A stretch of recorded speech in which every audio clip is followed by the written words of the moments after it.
اور اس کو اس کے حوالے سے نالج امپارٹ کرنا چاہیے.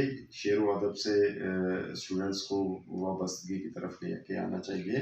یہ بہت ضروری ہے, اس کی رسپانسبلٹی میں بھی شامل ہے یہ. تو آج کل یہ جو پرائیویٹ ادارے ہیں, پرائیویٹ سکولز ہیں, وہاں پہ ٹیچرز آتے ہیں, وہ خود تو کالج یونیورسٹیوں میں پڑھ رہے ہوتے ہیں, تو وہاں پر بچوں کو آ کر ان کا پڑھانا ہوتا ہے, لیکن ان کا مین پرپز وہ نہیں ہوتا. کیا یہ جس وجہ سے بچوں کا جو ہے نا نقصان ہوتا ہے, تو اس کے بارے میں جی بالکل ایسے ہی ہے کہ یہ بھی ایک بہت بڑا فیکٹر ہے جو افیکٹ کر رہا ہے بچوں کو.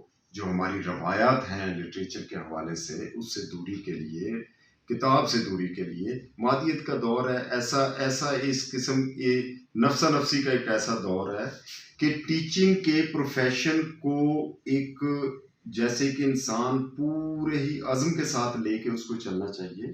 پہلی تو بات یہ ہے, ٹیچر وہ ہے جو اس سے کنسرن ڈگری ہولڈر, اس کی ٹریننگز ہوئی ہوتی ہیں, اس کی ورک شاپ ہوئی ہوتی ہیں.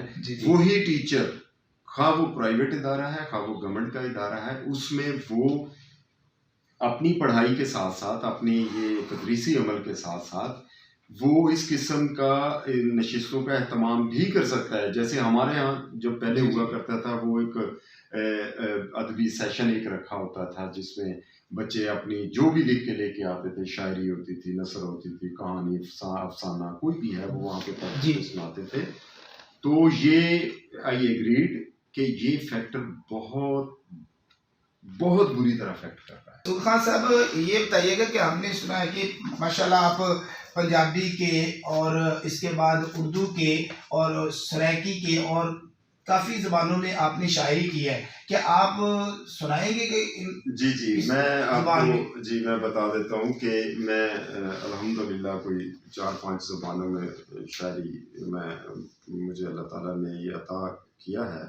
سرائکی میں, میواتی میں, پنجابی میں, اردو میں, پشتو میں, انگلش میں. اور سرائکی کا اس حوالے سے ہے کہ کیونکہ میرا تعلق ڈسٹرکٹ بکھر میوالی سے ہے, میں ادھر کا رہنے والا ہوں. وہاں پہ قریبی ایک گاؤں ہے کی اسٹیڈیے, جہاں پہ میرا بچپن گزرا ہے, اور یہ سارا سرائکی بیلٹ ہے. اور اس حوالے سے ایک تو اس کا بھی ہے. پنجابی جو ہے وہ میری اپنی ماں بولی زبان ہے کیونکہ میرے میٹرنل سائڈ سے ہے وہ, اور اردو میری ملک کی زبان ہے, اور میواتی میرے ایک ریجنل زبان ہے, اور پشتو جو ہے وہ میرے ایک صوبے کی زبان ہے, بلکہ وہ میری فیملی کا بھی ایک حصہ ہے. کسی دو کا ٹیسٹ کروائیں گے؟ جی میں آپ کو تھوڑا سا اس حوالے سے کوئی سنا دیتا ہوں جس سے ٹیسٹ باہر رہے. کہ ایک تو سب سے پہلے میں سرائکی کے 2-4 مصرے, پھر ایسے تھوڑا آپ کو ذائقہ چکھاتا چلا جاؤں گا. اردو دے 1-2 اجازت پہ تارے کل کے. مقید ہے سحر اب بھی اجالے آ نہیں سکتے, مقید ہے سحر اب بھی اجالے آ نہیں سکتے. بتا سورج کہاں ہو تم اندھیرے کھا گئے ہم کو, بتا سورج کہاں ہو تم اندھیرے کھا گئے ہم کو. 1-2 شعر غزل دیکھ کے. میں انسان رب کا جو بھایا ہوا ہوں, تبھی تو زمین پر میں آیا ہوا ہوں. اندھیروں کو روشن کروں گا میں کیسے, دیا ہوں ہوا میں جلایا ہوا ہوں. اور خدا کے فرشتوں سے شکوہ نہیں ہے, زمین کے بشر کا ستایا ہوا ہوں. میں گوندھی ہوئی ایک مٹی کا ٹکڑا, سرے چاک رکھ کر گھمایا ہوا ہوں. اور غزل کی طرح میں غموں کی زمین پر ردیفوں کے جیسا نبھایا ہوا ہوں. بنائے ستارہ یا ذرہ زمین کا, میں آقا کے در پر جو آیا ہوا ہوں. جگہ کس لیے دوں میں نفرت کو دل میں, محبت سے ارحم بنایا ہوا ہوں, محبت سے ارحم بنایا ہوا ہوں. اور آپ لوگوں کا بہت شکریہ, تھینک یو ویری مچ. اور کیونکہ شاعری کے حوالے سے تو میرا خیال ہے آپ کو اس معاملے میں تھوڑا سا اندازہ ہو ہی گیا ہوگا. جی اور آپ کا شکریہ. لاسٹ پہ سر آپ کو میں یہ کہنا چاہوں گا کہ یہ موجودہ جو ملکی حالات اس وقت چل رہے ہیں, اس کے متعلق سر آپ کیا کہیں گے؟ ادب کے حوالے سے بھی ہم کچھ بات اس کے متعلق بتائیں، اور یہ جو موجودہ حالات چل رہے ہیں پی ٹی آئی کے دور میں، لوگوں کا بامشکل ہو گیا گزارا، بچوں کے لیے ان کو کھانا پینا، ان کی سکولنگ، ان کے اخراجات وہ ایک غریب آدمی کے لیے بامشکل ہو گیا، تو اس کے متعلق آپ سر کیا کہیں گے؟ وہ مجھے یاد پڑ رہا ہے کہ فقط قانون شکنی کے کوئی کب مانتا ہے جی، سبب روٹی چرانے کا کوئی کب جانتا ہے جی، ہمیشہ آپ ہی ہم پر بندوقیں تان رکھتے ہیں، وگرنہ کون ہے ہم پر بندوقیں تانتا ہے جی، تمہیں گر عشق نہ ہوتا ہماری بے گناہی سے، کہاں گردان انصافی کوئی گردانتا ہے جی۔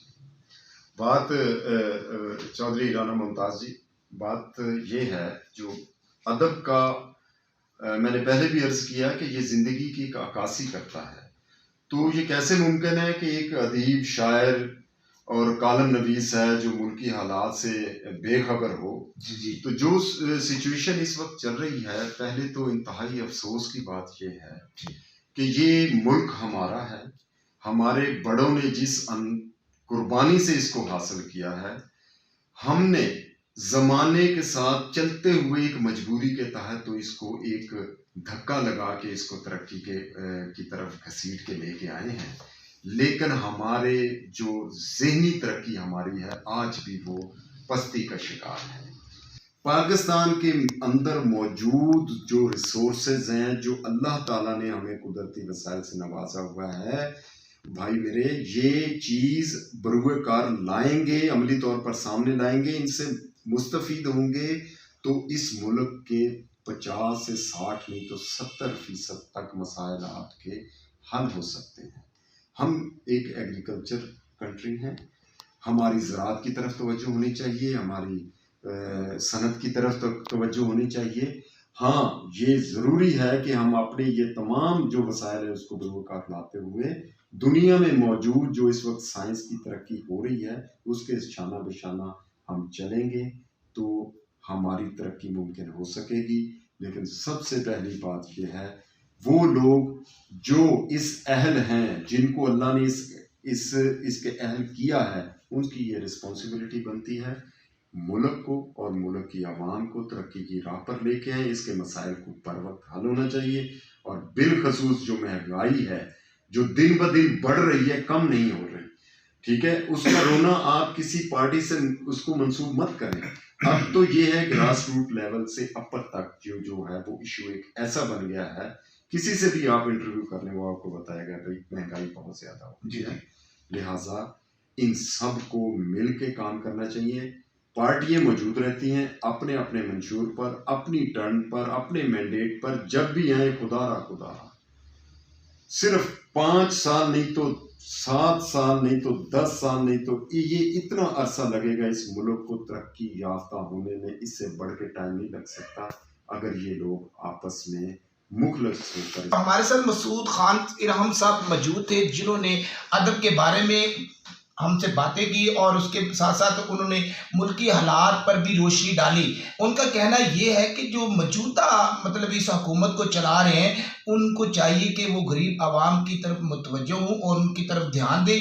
اگر وہ ایسا کرتے ہیں تو انشاءاللہ ملک جو نا آفٹر 5 یا 10 ایئرز کے بعد ایک ترقی پر ہوگا، یعنی کہ بہت زیادہ وہ ترقی کر سکتا ہے اگر اس کو چلانے والے جو نا وہ سنسر ہوں، وہ مخلص ہوں، اور وہ عوام کو ساتھ لے کر چلیں۔